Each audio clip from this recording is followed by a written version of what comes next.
friends, to another episode of Print, Shoot, Repeat. It's a pleasure to have you here. If you're not subscribed yet, consider subscribing. And if you want to support the channel, give a big old HK slap to that like button. And thank you for watching. So what exactly are we covering today? We are talking about 80% pistol frames and 3D printing and what that means for the future of the 80% pistol. But first, I gotta thank our sponsor, the channel sponsor for Print, Shoot, Repeat, and that is KAK Industry. KAK Industry has been operating for just over 10 years right here in the USA, and they have been making very quality yet affordable parts for your ARs and more. Check them out at kakindustry.com.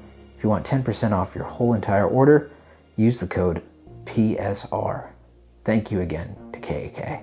So, is the 80% pistol frame dead? I wouldn't say quite yet, but the 3D printed pistol frame is close on its tail. And we're going to talk a little bit about some of my 80% pistol frames and what makes them different from each other, and just kind of lightly talk about what the market offers, and also a little bit about the legality of it and what that means for the future of homemade firearms when it comes to 80% pistol frames. I am not a lawyer, so please do not take this as legal advice. There are many other channels that probably have better info than I, and also lawyers that have better info than I. So take this with a grain of salt, but it's my understanding that despite the recent rule changes by the ATF around 80% pistol frames, it is still legal to make your own firearm out of an 80% pistol frame. However, they've changed some of the rules with regards to sellers selling kits, so they're making it now harder for people to get all of the parts at once in a single kit. The ATF is now defining that as a firearm. So if you were to buy a jig and a pistol frame and a slide and all of the parts you need to complete it, they now define that as a firearm if you get it all together. Now, it's a little absurd because you still have to build it and it cannot fire in the state that you buy it in, but they consider it now, if you buy the jig with it, it is a firearm. Now, with the Bruin decision and all of the things surrounding that, I kind of highly doubt that it will hold up eventually down the line, but that is the way it is right now. Now, it has always been legal and your right as a citizen of this country to make your own firearm. However, there are many states that prohibit you from doing so. I'm not going to go into all the states that do, but it is a minority of states. Most states do allow you to make your own firearms at home, and that includes 3D printing. The laws in the state that I live in do not prohibit me from making my own firearm, so let's talk about some of my 80% pistol builds. So what is this? Well, this is a 3D printed pistol frame. This is the MAV-9 frame. You may have seen it in an earlier video I did. I shot 40 Smith & Wesson Glock 23 build out of it. It was fun. Now, this is a joy to shoot, and it is a firearm. It is a frame which is defined as a firearm. Now, a 80% pistol frame is a frame that hasn't been turned into a firearm yet. So it is technically, legally speaking, not a firearm. There's no difference between that and a paperweight or a lamp. So it is not regulated. Now, just in the same way a roll of filament is not regulated, the 80% pistol frame is not regulated. So, back in the Lord's year 2020, during the pandemic, I decided I wanted to build my first P80 frame, and I built this guy. This is a PF940C, which I writ dyed. It was an FDE, and then I writ dyed it and then stippled it. The stipple job was the first I ever tried. It's a little bit kind of over the top. I made it and I was proud of it, and this was the first foray for me into 80% pistol frames. Now, Polymer 80 has ruled the market for many, many years, and there are some newer offerings from other companies which I'm going to talk about and go into. So this is the PF940C. Like I said, it was kind of hammered together. I didn't really know anything about making a pistol frame. We're not going to talk about how to make one today because that's not allowed on YouTube, but this was the very first one I made, and it's got a Glock slide on it, a OEM Glock slide, 19 slide, and it's kind of polished. It's a little ridiculous, but I may get it coated. No optic cut or anything, pretty basic. I do have one of the Polymer 80 mag wells on here. And yeah, that's it. The stippling feels nice. I RIT dyed it from FDE to brown, and then I went back and took a soldering iron and stippled this thing. It's got a very good grip. So that's that guy. It is fun to shoot, but what else is on the market for 80% pistol frames? Well, next up we have the 80% Arms GST9. This is the Gen 1 GST9. They do not make this particular frame anymore. They have since replaced it with the GST9 Mod 1, which I will show you in a minute. But this here is very cool because unlike the Polymer 80, it has this swappable mag well on the bottom here, and you can take it from a 17 length to a 19 length, which essentially turns it from a 19X into a 19, depending on what your desired length of grip is. And I like the long grip. I like the 17 length grip, kind of helps you really get a good purchase on the gun. But if you wanted to conceal it better, you could always swap out the lower mag well. It comes with both. Now, like I said, this is discontinued, but the GST9 Mod 1 has the same feature here at the bottom. This is a Strike Industries light slide. It's a beautiful 19 slide. I really like these slides from Strike Industries.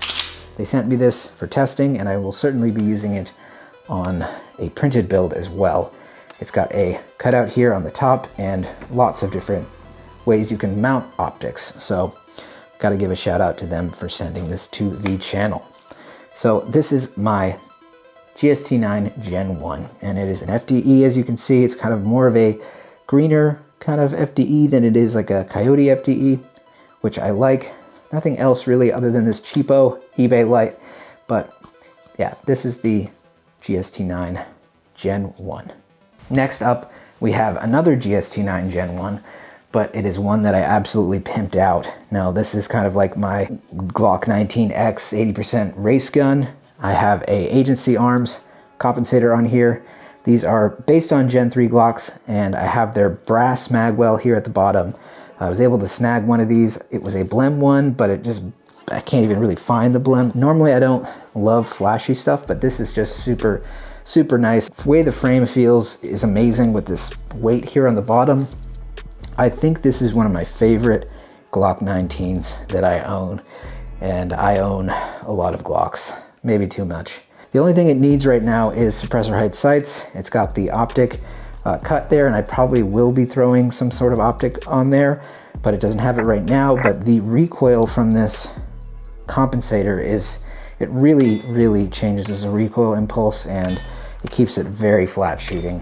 Now, like I said, this is a 17 length grip, and it just looks so sweet. And it is a little bit heavier, but it does kind of keep you locked in on the target, and you'll see in the video, the gun does not rise too much at all. It's very flat shooting. Now, the barrel here is a Zafiri Precision Glock 19 barrel.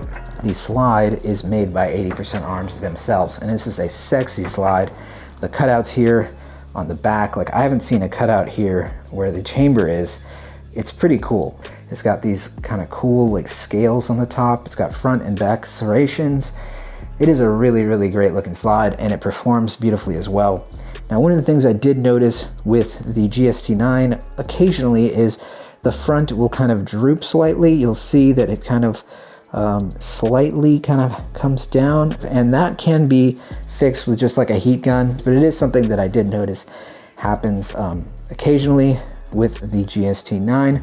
Some have it, some don't, but I think less on the Mod 1s, but it does still appear on the Mod 1s sometimes. I think a couple of mine do have that, but like I said, it can be fixed. So that there is the Glock 19 flashy race gun, and I love this thing. I will definitely be upgrading it and probably using this upper for one of my printed builds soon as well. Next up, we have the GST9 Mod 1. Now, this is the latest offering from 80% Arms. This is in a Glock 19 normal configuration. We have a Strike Industries light slide on the top with suppressor height sights by Strike Industries. We have a flat face trigger down here, and we have this cool metal raw magwell by 80% Arms. This Magwell is pretty cool because not only is it very durable and rugged, but you can also really easily insert that mag. This is the Strike Industries mag extension. It's their aluminum mag extension. I think this adds, 4 for the Glock 19, which is pretty badass. This setup is awesome because it has the red dot. It feels really, really good in your hands. The trigger brake is really, really nice.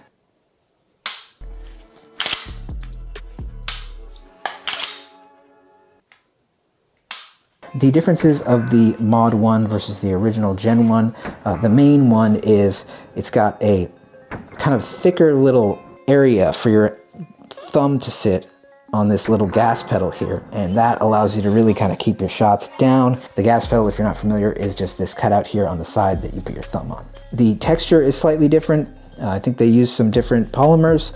It feels a little bit higher quality, and 80% arms does make it pretty damn easy to make this into a gun. So that's the GST9 Mod 1.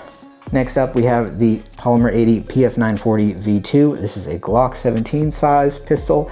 I made this not too long ago. It was very easy as well. This is not too much different than the Glock 19 version, but I thought I would show my 17 version. I would like to stipple it and paint it and do some cool stuff to it, but I haven't done that yet. But we have this beautiful Strike Industries slide on the top. Like I said, the same, kind of similar to the 19 slide, but this is the light slide for 17s. It's a Gen 3 slide. You can put a number of different optics on the top here. Got suppressor height sights. And really, the grip on here is nice, 17 length. The grip angle on the Polymer 80s is pretty nice if you like a 1911 style grip. It's definitely different than the Glock. It feels better than the Glock. The grip angle just feels more natural in your hand, especially with the 17. Now the folks at Polymer 80 do not offer like a 19X size pistol frame, so that is one downside, whereas the 80% arms, you can swap out that magwell to make it both 19 or 19X. But the folks at 80% arms do not make a 17 length top, so they're only doing 19 size. So that is the benefit of Polymer 80. Also, Polymer 80 makes a Glock 20, Glock 21 size frame, which is fun, and I actually have one, and we're going to be doing a build of a 10mm. So that'll be fun. I think we're gonna print one, and that's gonna be a good old time. So stay tuned for that. Just for shits and giggles, I included a 3D printed frame in this comparison. Like I said, this is the MAV9 frame. This is particularly the Honor Remix by Duke Defense. I did a video on this already, but I thought I would throw a 9mm slide since the last one I did was in 40. I put a 9mm slide on the top here, and this is a funky slide, let me tell you. This is by LEO Precision. They sent it to me to test, and the cool thing about it is it's got a ported barrel here, which has these holes on the top, and it actually acts kind of as a compensator in a way, and I don't know if you'll see it on the footage as much, but it does feel significantly like it has less recoil, less felt recoil when you're shooting it. It's kind of a battle-worn white and black, pretty funky Cerakote, but I like it. And it's got these serrations and windowed cuts all over. The cool thing is the ported barrel though, honestly, and it's got suppressor height sights and a RMR cutout on top. I have a lot of striker-fired pistols, but it's fun to make your own pistols and to have weird kind of funky slides on the top. It's fun. So what was it like to shoot all these pistols side by side with each other? Well, it was enlightening. I enjoyed shooting the comped pistols the most, this ported one and the competition style one. If I had to pick a favorite, I would probably pick the GST9 Mod 1 and the original. I just love the modularity of them, and they're a cool, innovative company.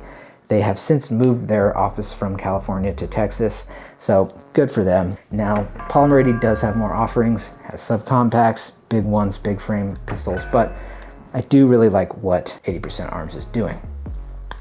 I still, though, think that it's always going to be better to print your own gun because you can buy filament. No one knows you're buying filament to print a gun. It is still very much legal in most states, and it's just nice not to leave a paper trail of buying an 80% frame. I just prefer to print one, and it's just more fun, and all the holes are already pre-made when you print a gun. But that's just my 2 cents. I just wanted to cover some of my own 80% pistols.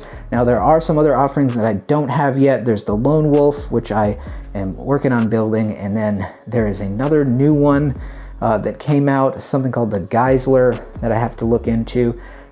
There's a couple other offerings, so stay tuned. Maybe I'll do some more if you want me to check, do some more builds.